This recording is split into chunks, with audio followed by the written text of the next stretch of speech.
नमस्कार दोस्तों। प्रस्तुत है मुंशी प्रेमचंद की लिखी कहानी नादान दोस्त। केशव के घर में कार्निस के ऊपर एक चिड़िए ने अंडे दिए थे। केशव और उसकी बहन श्यामा दोनों बड़े ध्यान से चिड़ियों को वहां आते जाते देखा करते। सवेरे दोनों आंखें मलते कार्निस के सामने पहुंच जाते और चिड़ा या चिड़िया दोनों को वहां बैठा पाते। उनको देखने में दोनों बच्चों को न मालूम क्या मजा मिलता। दूध और जलेबी की भी सुध न रहती थी। दोनों के दिल में तरह तरह के सवाल उठते। अंडे कितने बड़े होंगे, किस रंग के होंगे, कितने होंगे, क्या खाते होंगे, उनमें बच्चे किस तरह निकल आएंगे, बच्चों के पर कैसे निकलेंगे, घोंसला कैसा है। लेकिन इन बातों का जवाब देने वाला कोई नहीं। न अम्मा को घर के काम धंधों से फुर्सत थी, न बाबूजी को पढ़ने लिखने से। दोनों बच्चे आपस में ही सवाल जवाब करके अपने दिल को तसल्ली दे लिया करते थे। श्यामा कहती, क्यों भैया, बच्चे निकलकर फुर से उड़ जाएंगे? केशव विद्वानों जैसे गर्व से कहता, नहीं रे पगली, पहले पर निकलेंगे, बगैर परों के बेचारे कैसे उड़ेंगे? श्यामा, बच्चों को क्या खिलाएगी बेचारी? केशव इस पेचीदा सवाल का जवाब कुछ न दे सकता था। इस तरह 3-4 दिन गुजर गए। दोनों बच्चों की जिज्ञासा दिन दिन बढ़ती जाती थी। अंडों को देखने के लिए वह अधीर हो उठते थे। उन्होंने अनुमान लगाया कि अब बच्चे जरूर निकल आए होंगे। बच्चों के चारों का सवाल अब उनके सामने आ खड़ा हुआ। चिड़िया बेचारी इतना दाना कहाँ पाएगी कि सारे बच्चों का पेट भरे? गरीब बच्चे भूख के मारे चूं चूं करके मर जाएंगे। इस मुसीबत का अंदाजा करके दोनों घबरा उठे। दोनों ने फैसला किया कि कार्निस पर थोड़ा सा दाना रख दिया जाए। श्यामा खुश होकर बोली, तब तो चिड़िया को चारे लेने कहीं नहीं उठ के जाना पड़ेगा ना? केशव, नहीं, तब क्यों जाएगी? श्यामा, क्यों भैया, बच्चों को धूप न लगती होगी? केशव का ध्यान इस तकलीफ की तरफ न गया था। बोला, जरूर तकलीफ हो रही होगी। बेचारे प्यास के मारे तड़प रहे होंगे। ऊपर छाया भी तो कोई नहीं। आखिर यही फैसला हुआ कि घोंसले के ऊपर कपड़े की छत बना देनी चाहिए। पानी की प्याली और थोड़े से चावल रख देने का प्रस्ताव भी स्वीकृत हो गया। दोनों बच्चे बड़े चाव से काम करने लगे। श्यामा माँ की आंख बचाकर मटके से चावल निकाल लाई। केशव ने पत्थर की प्याली का तेल चुपके से जमीन पर गिरा दिया और खूब साफ करके उसमें पानी भर दिया। अब चांदनी के लिए कपड़ा कहाँ से लाए? फिर ऊपर बगैर छड़ियों के कपड़ा ठहरेगा कैसे? और छड़ियाँ खड़ी होंगी कैसे? केशव बड़ी देर तक इसी उधेड़-बुन में रहा। आखिरकार उसने यह मुश्किल भी हल कर दी। श्यामा से बोला, जाकर कूड़ा फेंकने वाली टोकरी उठा लाओ। अम्मा जी को मत दिखाना। श्यामा, वह तो बीच में फटी हुई है, उसमें से धूप न आएगी? केशव ने झुंझला कर कहा, तू टोकरी तो ला, मैं उसका सुराख बंद करने की कोई हिमाकत निकालूंगा। श्यामा दौड़कर टोकरी उठा लाई।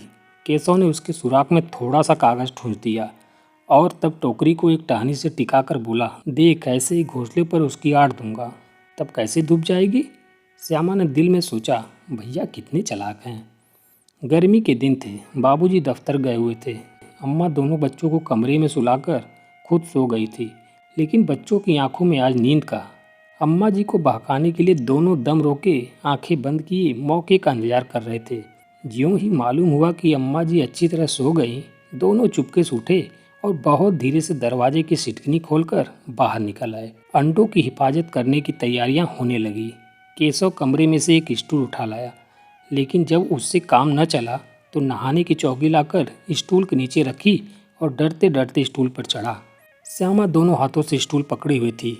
स्टूल को चारों टांगे बराबर न होने के कारण जिस तरफ ज़्यादा दबाव पाता था, जरा सा हिल जाता था। उस वक्त केशव को कितनी तकलीफ उठानी पड़ती थी, यह उसी का दिल जानता था। दोनों हाथों से कार्निस पकड़ लेता और श्यामा को दबी आवाज़ से डांटता, अच्छी तरह पकड़, वरना उतर कर बहुत मारूंगा। मगर बेचारी श्यामा का दिल तो ऊपर कार्निस पर था। बार बार उसका ध्यान उधर चला जाता और हाथ ढीले पड़ जाते। केशव ने ज्यों ही कार्निस पर हाथ रखा, दोनों चिड़िया उड़ गईं। केशव ने देखा कार्निस पर थोड़े से तिनके बिछे हुए हैं और उस पर 3 अंडे पड़े हैं। जैसे घोंसले उसने पेड़ों पर देखे थे, वैसा कोई घोंसला नहीं है। श्यामा ने नीचे से पूछा, कै बच्चे हैं भैया? केशव, 3 अंडे हैं, अभी बच्चे नहीं निकले। श्यामा, जरा हमें दिखा दो भैया, कितने बड़े हैं? केशव, दिखा दूंगा, पहले जरा चीथड़े ले आ, नीचे बिछा दूं, बेचारे अंडे तिनकों पर पड़े हैं। श्यामा दौड़कर अपनी पुरानी धोती फाड़कर एक टुकड़ा लाई। केशव ने झुककर कपड़ा ले लिया। उसके कई तह करके उसने एक गद्दी बनाई और उसे तिनकों पर बिछाकर तीनों अंडे उस पर धीरे धीरे रख दिए।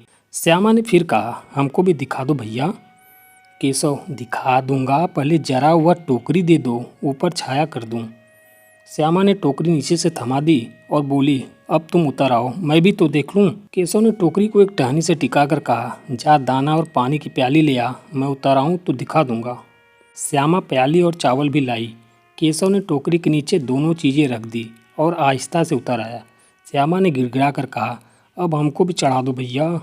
केशव, तू गिर पड़ेगी। श्यामा, न गिरूंगी भैया, तुम नीचे से पकड़े रहना। न भैया, कहीं तू गिरा पड़ी तो अम्मा जी मेरी चटनी कर डालेंगी, कहेंगी तूने ही चढ़ाया था। क्या करेगी देखकर, अब अंडे बड़े आराम से हैं, जब बच्चे निकलेंगे तो उनको पालेंगे।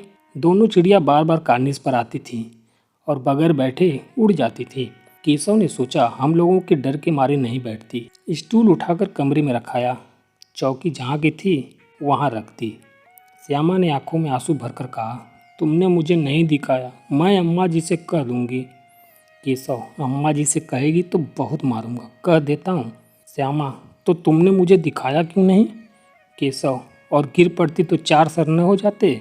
श्यामा, हो जाते तो हो जाते, देख लेना, मैं कह दूंगी। इतने में कोठरी का दरवाज़ा खुला और माँ ने धूप से आंखों को बचाते हुए कहा, तुम दोनों बाहर कब निकल आए? मैंने कहा था ना कि दोपहर को ना निकलना। किसने किवाड़ खोला? किवाड़ केशव ने खोला था, लेकिन श्यामा ने माँ से यह बात कही नहीं। उसे डर लगा कि भैया पिट जाएंगे। केशव दिल में काँप रहा था कि कहीं श्यामा कह न दे। अंडे न दिखाए थे, इससे अब उसको श्यामा पर विश्वास न था। श्यामा सिर्फ मोहब्बत के मारे चुप थी या इस कसूर में हिस्सेदार होने की वजह से, इसका फैसला नहीं किया जा सकता। शायद दोनों ही बातें थी। माँ ने दोनों को डांट डपट कर फिर कमरे में बंद कर दिया और आप धीरे धीरे इन्हें पंखा झेलने लगी। अभी सिर्फ 2 बजे थे, बाहर तेज लू चल रही थी। अब दोनों बच्चों को नींद आ गई थी। 4 बजे एकाएक श्यामा की नींद खुली। किवाड़ खुले हुए थे। वह दौड़ी हुई कार्निस के पास आई और ऊपर की तरफ ताकने लगी। टोकरी का पता न था। संयोग से उसकी नज़र नीचे गई और वह उल्टे पांव दौड़ते हुए कमरे में जाकर जोर से बोली, भैया अंडे तो नीचे पड़े हैं, बच्चे उड़ गए।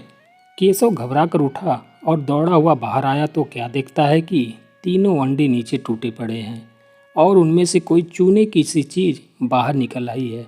पानी की प्याली भी एक तरफ टूटी पड़ी है। उसके चेहरे का रंग उड़ गया। सहमी हुई आंखों से ज़मीन की तरफ देखने लगा। श्यामा ने पूछा, बच्चे कहाँ उड़ गए भैया? केशव ने करुण स्वर में कहा, अंडे तो फूट गए। और बच्चे कहाँ गए? केशव, तेरे सर में देखती नहीं है, अंडों में उजला उजला पानी निकल आया है, वही 2-4 दिन में बच्चे बन जाते। माँ ने सोटी हाथ में लिए हुए पूछा, तुम दोनों वहाँ धूप में क्या कर रहे हो? श्यामा ने कहा, अम्मा जी, चिड़िया के अंडे टूट पड़े हैं।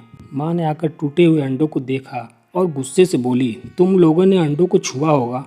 अब तो श्यामा को भैया पर जरा भी तरस न आया। उसी ने शायद अंडों को इस तरह रख दिया था कि वह नीचे गिर पड़े। इसकी उसे सज़ा मिलनी चाहिए। बोली, इन्होंने अंडों को छेड़ा था अम्मा जी। माँ ने केशव से पूछा, क्यों रे? केशव भीगी बिल्ली बना खड़ा रहा। माँ बोली, तू वहाँ पहुँचा कैसे? श्यामा, चौके पर स्टूल रखकर चढ़े थे अम्मा जी। केशव, तू स्टूल थामे नहीं खड़ी थी? श्यामा, तुम्ही ने तो कहा था। माँ, तू इतना बड़ा हुआ, तुझे अभी इतनी भी नहीं मालूम कि छूने से चिड़ियों के अंडे गंदे हो जाते हैं? चिड़िया फिर इन्हें नहीं सहती। श्यामा ने डरते डरते पूछा, तो क्या चिड़िया ने अंडे गिरा दिए अम्मा जी? माँ बोली, और क्या करती, केशव के सिर इसका पाप पड़ेगा। हाय हाय, जाने ले ली दुष्ट ने। केशव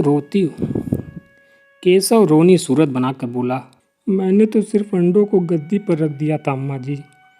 माँ को हंसी आ गई, मगर केशव को कई दिनों तक अपनी गलती पर अफसोस होता रहा। अंडों की हिफाजत करने के जोश में उसने उसका सत्यानाश कर डाला। इसे याद करके वह कभी कभी रो पड़ता था। दोनों चिड़िया वहाँ फिर न दिखाई दी।